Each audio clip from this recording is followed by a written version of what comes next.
ಚಾಮರಾಜನಗರದಲ್ಲಿ love sex ದೋಖಾ ಪ್ರಕರಣ ಆಗಿದೆ. ಪ್ರಿಯತಮಿಯ ಬಾಳನ್ನೇ ನರಕ ಮಾಡಿದಂತ ದುರುಳ. ಚಾಮರಾಜನಗರದಲ್ಲಿ ಆಗಿರುವಂತಹ ಘಟನೆ ಲವ್ ಸೆಕ್ಸ್ ದೋಖಾ ಘಟನೆ. ಪ್ರಿಯತಮಿಯ ಬಾಳನ್ನೇ ನರಕ ಮಾಡಿದಾನೆ ದುರುಳ. ಪ್ರೀತಿ ಪ್ರೇಮದ ನೆಪದಲ್ಲಿ ದೈಹಿಕ ಸಂಪರ್ಕ ಬೆಳೆಸಿಕೊಂಡು 3 ಬಾರಿ ಅಬಾರ್ಷನ್ ಮಾಡಿಸ್ಕೊಂಡಂತ ದುಷ್ಟ. ಪ್ರಿಯಕರನ ವಂಚನೆಗೆ ಯುವತಿ ಸಂಬಂಧಿಕರು ಈಗ ಕಣ್ಣೀರಿಟ್ಟಿದ್ದಾರೆ. 2021ರಲ್ಲಿ ನರ್ಸಿಂಗ್ ಕೋರ್ಸ್ ಮಾಡುವಾಗ ಪರಿಚಯ.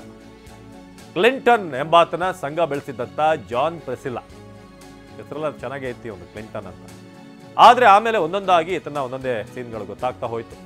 ಪರಿಚಯ ಪ್ರೇಮವಾಗಿ ತಿರುಗಿ ಇಬ್ಬರು ಕೂಡ ಸುತ್ತಾಡಿದ್ರು. ಮನೆಯವರಿಗೆ ಗೊತ್ತಾಗಿ ಮದುವೆಗೆ ಮುಂದಾಗಿದ್ರು. ಅವರು ಕ್ಲಿಂಟನ್ ಸಹೋದರಿಗೆ ಒಪ್ಪಿಗೆ ಆಗದಂತ ಹಿನ್ನೆಲೆ, ಮದುವೆ ಆಗದಂತ ಹಿನ್ನೆಲೆ ಒಪ್ಪಿರಲಿಲ್ಲ ಅವರು. ಕ್ಲಿಂಟನ್ ಸಹೋದರಿಗೆ ಮದುವೆ ಆಗಿಲ್ಲ, ಈಗಲೇ ನಾವು ಮದುವೆ ಮಾಡಲ್ಲ ಅಂತ. ಆದರೆ ಈತ 3 ಬಾರಿ ಅಬಾರ್ಷನ್ ಮಾಡಿಸಿದ್ದಾರೆ. ನೋಡಿ, ಇವನೇ ಈ ಫೋಟೋದಲ್ಲಿ ಇದಾರಲ್ಲ. ವಿಚಾರ ಗೊತ್ತಾಗಿ ಮನೆಯಿಂದ ಆಚೆ ಹಾಕಿದಂಥ ಸ್ಟೀಫನ್ 2022ರಲ್ಲಿ ತಮಿಳುನಾಡು ಮೂಲದವರ ಜೊತೆಗೆ ಪ್ರೆಸಿಲ್ಲಾ ಮದುವೆ ಮಾಡಿಕೊಟ್ಟಿದ್ದಂಥ ಪೋಷಕರು. ಮದುವೆ ಆಗಿದ್ದು ಗೊತ್ತಾಗ್ತಿದ್ದ ಹಾಗೆ ಕ್ಲಿಂಟನ್ ಬ್ಲ್ಯಾಕ್ ಮೇಲ್ ಮಾಡೋಕೆ ಶುರು ಮಾಡ್ದ.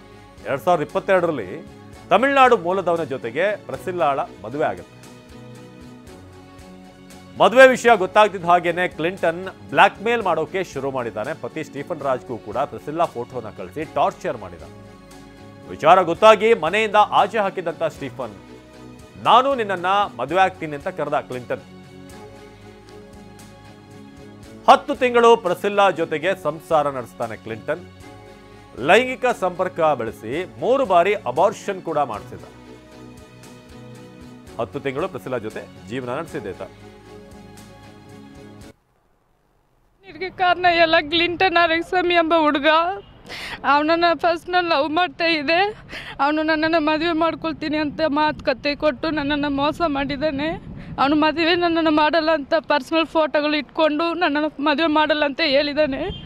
ನಮ್ಮ ಚರ್ಚ್ ಫಾದರ್ ಹತ್ರ ನಮ್ಮ ಗ್ರಾಮ ಪಂಚಾಯತಿ ಅಧ್ಯಕ್ಷರು ಎಲ್ಲ ಅವನನ್ನು ಹೋಗಿ ಕರೆದು ಮಾತಾಡಿಸಿ ಎಲ್ಲ ಕೇಳಿದರು. ಅವ್ರ ಹತ್ರ ಎಲ್ಲ ಚರ್ಚ್ ಫಾದರ್ ಹತ್ರ ಅಧ್ಯಕ್ಷರ ಹತ್ರ ನಮ್ಮ ಮದುವೆ ಮಾಡ್ಕೊಳ್ಳಲ್ಲ ಅಂತ ಹೇಳಿದ್ನು. ಮತ್ತು ನನ್ನನ್ನು ತಮಿಳ್ನಾಡಿಗೆ ಮದುವೆ ಮಾಡಿಸ್ಕೊಟ್ಟಿದ್ನು. ತಮಿಳ್ನಾಡು ಭವಾನಿಯಲ್ಲಿ ಸ್ಟೀಫನ್ ರಾಜ್ ಎಂಬ ಹುಡುಗನಿಗೆ ನಮ್ಮ ಪೇರೆಂಟ್ಸ್ ಅವರು ಅಲ್ಲಿ ನನಗೆ ಮದುವೆ ಮಾಡಿಸ್ಕೊಟ್ಟಿದ್ರು. ಅಲ್ಲಿ 3 ವರ್ಷದ ಹಿಂದೆ ನನಗೆ ಮದುವೆ ಮಾಡಿಸ್ಕೊಟ್ಟು ಆ ಹುಡುಗನ ಮನೆಯಲ್ಲಿ ನಾನು 4 ತಿಂಗಳು ಇದ್ದೆ. ಅಲ್ಲಿ ಒಂದು ದಿನ ಕೂಡ ನನಗೆ ಫೋಟೋಗಳು ಇಟ್ಕೊಂಡು ನನಗೆ ಬಾಲಕ್ಕೆ ಬಿಟ್ಟಿಲ್ಲ. ಬ್ಲ್ಯಾಕ್ ಮೇಲ್ ಮಾಡಿಸಿ ಕ್ಲಿಂಟನ್ ಎಂಬ ಹುಡುಗ ಅಲ್ಲಿಂದ ನೀನು ಬಂದ್ಬಿಡು, ನಿನಗೆ ಜೀವನ ನಾ ಕೊಡ್ತೀನಿ, ನೀನು ಇಲ್ಲದಿದ್ದರೆ ನಾನು ಸೆತ್ತೋಗ್ತೀನಿ ಅಂತ ಬ್ಲ್ಯಾಕ್ ಮೇಲ್ ಮಾಡಿಸಿ ಅವನನ್ನು ನಂಬಿ ನಾನು ಇಲ್ಲಿ ಮಾರ್ಟಲ್ಲಿಗೆ ಬಂದೆ ತಮಿಳ್ನಾಡಿಂದ.